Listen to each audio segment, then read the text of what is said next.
Evening. या very good evening. सगळ्यात आधी अभिनंदन तुमचं. Thank you very much. तुमचं नाव काय? मी मिसेस वंदना चव्हाण.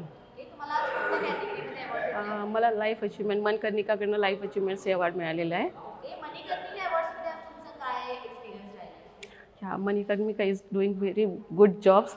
खूप चांगल्या पद्धतीने वेगवेगळ्या क्षेत्रातल्या महिलांना एक चांगला प्लॅटफॉर्म म्हणजे त्यांच्या एक लिमिटेड क्षेत्रापासून म्हणजे जर मुंबईसारख्या शहराचं एक मोठं नाव आहे आणि जिथे जर कोणाला अवॉर्ड मिळत असेल तर it's a good achievement for them also.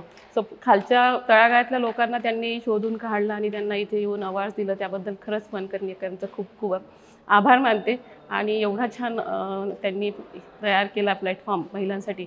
मला वाटतं याच्या पुढे ते अशाच पद्धतीचं काम करतील आणि मलाही त्यांच्याशी नक्कीच जुळायला आवडेल.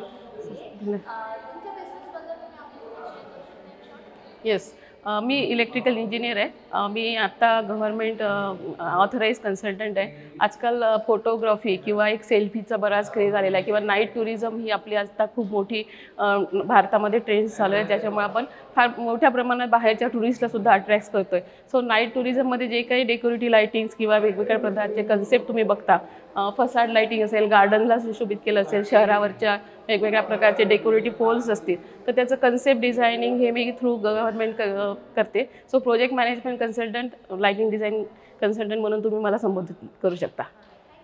या, थँक्यू.